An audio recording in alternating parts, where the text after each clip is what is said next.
Hey guys, welcome to our YouTube channel where we discuss all the information and news related to electric vehicles and electric vehicle ecosystem. To subscribe to my channel in case you want to remain updated about all that is happening in electric vehicle ecosystem. I come here daily on regular basis and make videos on that. So make sure that you click on that subscribe channel. So let's begin. So today's news that I have is that I have got one of the reports. In one of the reports I found data regarding the market share in September in electric vehicles in India. That's a very good report. I'll tell you the source of that particular report. It's a website called rushlane.com. It has published the sales numbers and for major electric vehicle brands for the month of September as well as from April 20 to September 20. There is one clear winner in this competition. There is one clear winner which has sold maximum number of four-wheelers in electric segment. And any guesses? Well, it is Tata Nexon.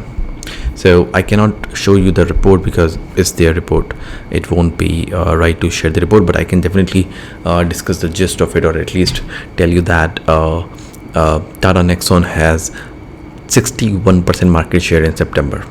61% market share. If I consider sales between April and September, Tata Nexon has clocked in the most highest number, 61%. That is 1,100 sales items. And the second car which has sold the second highest number of cars is MG ZS, followed by Hyundai Kona, which has sold 100 cars in September, and then there is Tigor and Everito.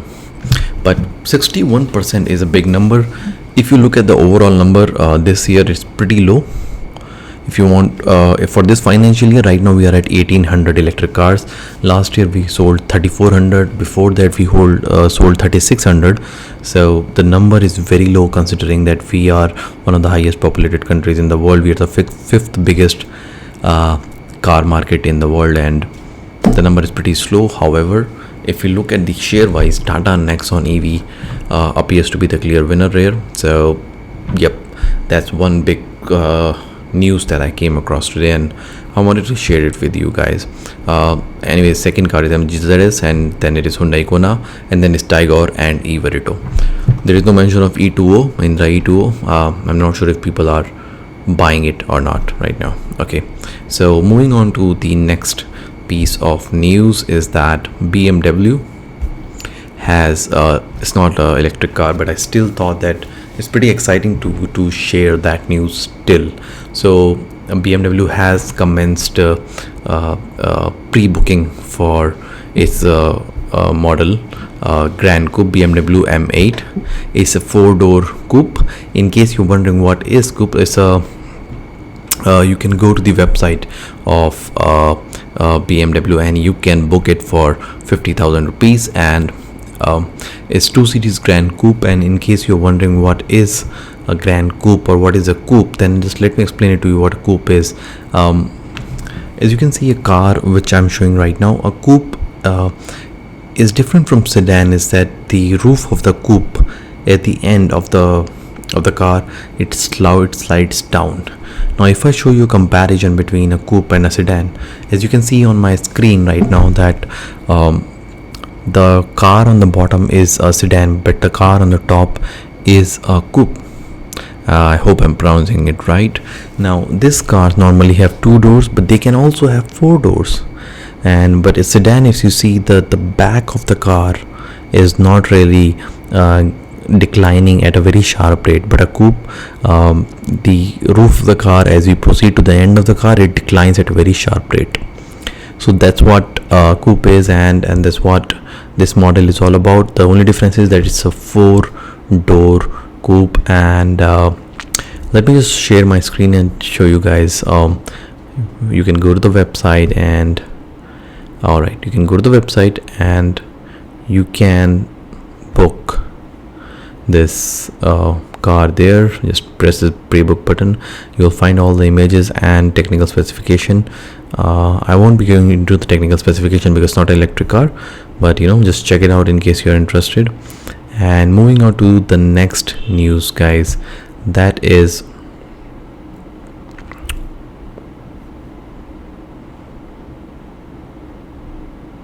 moving on to the next news, guys. Now this news is related to a company called e-BikeGo.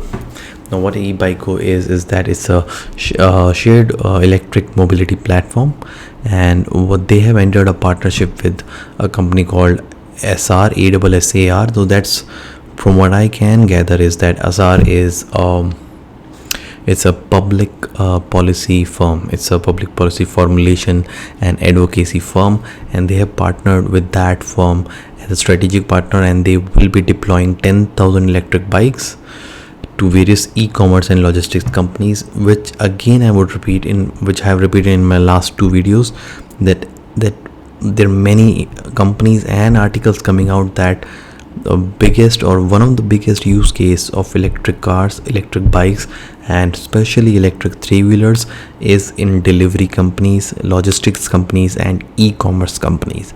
So that is one thing. And this company SR, Advanced Services for Social Administrative Reforms, as I said, it's into social and administrative business reforms. It's involved in Delhi Agra Jaipur highway, which is supposed to be the first EV highway, and that's where e-bike has partnered with it. I believe they will be looking towards venues to sell two-wheelers somehow, and so that's the news about e-BikeGo startup. So go check it out in case you're interested.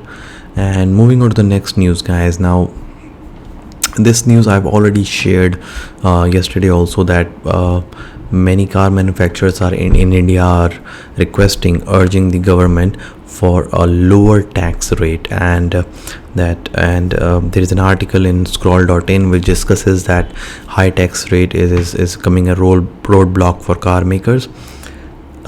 Few days back, Toyota announced that they will not be expanding in India. That came as a very big shock to many people. However, things are happening in a very contradictory manner. There are companies announcing that they will be coming into India. I just showed you a model of Jaguar I-Pace yesterday, and then Mercedes-Benz EQ, Audi e-tron in electric vehicle segment. But then there are cars which are like this Japanese car manufacturer Toyota, which is saying that they will be moving out because of high tax. So that's what this article discusses, that the high taxes are a roadblock. And just to give you an idea about the tax rate system, that's a table. The tax rate in China is around 16%, US not applicable, Japan is 10%, it's based on vehicle weight. In India it's 28%, and if you further apply all the cess and everything, it kind of reaches to 29 to 30%. So that's a pretty big tax rate. So that's something which car manufacturers are requesting to look at, especially in the COVID environment where sales have slumped for some time. So guys, moving on to the next news, that's what I want to do, just discuss the Common Voice of India Inc. And moving on to another news, and this news is related to this company Evolet. Alright, so as you can see from the images, it is into electric vehicle manufacturing, two-wheelers. It has a plant in Manesar, and there is an article in Manufacturing India, manufacturingtodayindia.com. You can go and check it out. They have expressed their willingness to go into lithium-ion battery manufacturing. Now, in all my videos, I have been discussing that if EV ecosystem has to flourish with Make in India concept, then manufacturing those batteries in India will be critical, because right now most of the batteries are coming from China and Taiwan, and we are assembling them here. India does not have much of lithium resources, or at least let me say we have not explored much of our capability in lithium, cobalt, nickel and aluminium. All these metals are used in the battery, but we will have to look into not only just lithium ion manufacturing, lithium ion battery manufacturing, but also lithium ion mining.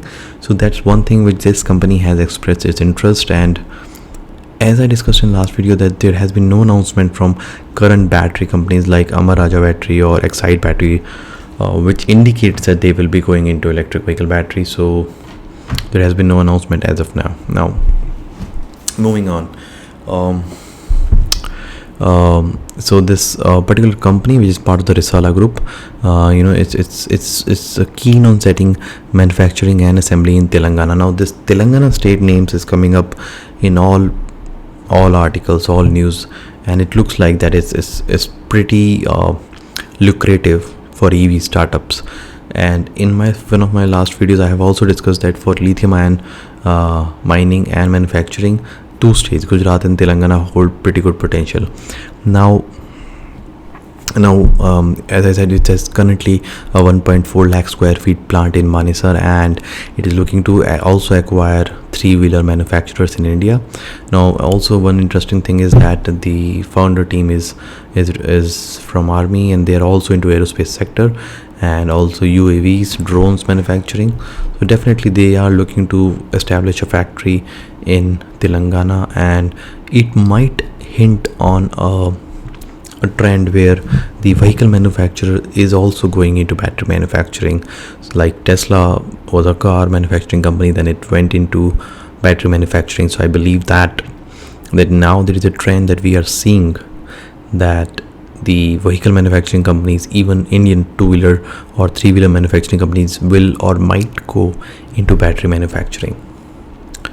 Now moving on to the next news, guys, it is an international piece of news. It's related to a company called Helion. It's electric powertrain manufacturers for trucks. Okay, now what about this news that I want to share you? What I want to share is that this company, like Nikola, has also gone public using a particular method which is known as SPAC. What SPAC is that it's a special purpose acquisition company, and like Nikola had gone public, this company is also going public now, and the founder of this company is going to be one of the richest, youngest self-made billionaires probably in the history of world, and his name is Thomas Healy. And let me just show you. Here is this guy, and so what they're not just electric truck manufacturers, they are into this powertrain manufacturing. So powertrain is basically an assembly of equipments which includes motor, rotor, tire, the platform, and it kind of can be fitted into a car and just drives the car or truck, whatever. So that's what the field they are into, and they have chosen to go public using this SPAC, special purpose acquisition company. So Nikola company, which pretty much was caught into controversies recently, also went public using this method. So I'll explain this method to you in probably coming videos what this method is, but in the nutshell,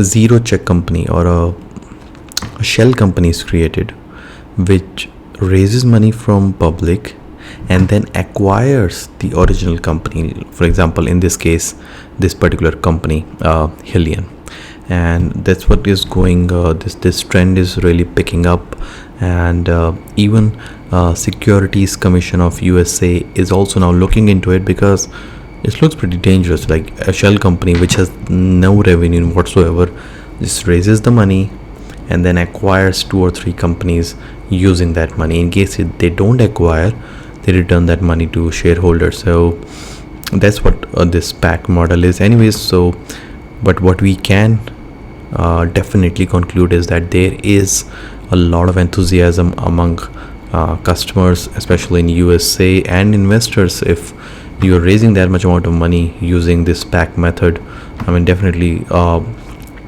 there is some really good potential in the idea and in the EV ecosystem now, even in trucks. So let's just hope that we see some Indian company now really entering into electric truck manufacturing. I will also share if I come across any startup which is into such kind of powertrain manufacturing, electric powertrain or electric truck manufacturing. And that was a piece of um, international news. And then there is one article which I read on again on climategroup.org. It is written by Abhishek Ranjan, and he's a mobility industry expert. And so what this article again talks about some myths about electric vehicles. And in one of the videos back also again I had discussed some of the myths which related to EVs. So I'll just discuss what the primary myths which I like he has discussed. One is that transport is not a considerable contributor to emission. I'll not read the exact facts out of this, but in what I have read and I have discussed in past as well, that transportation constitutes somewhere around 28% of greenhouse gas emission in the world. Now the number in this report is around 23%. So let's just say that it's somewhere around 25 to 30% or 25% the transportation sector contributes to greenhouse gas emissions across the world.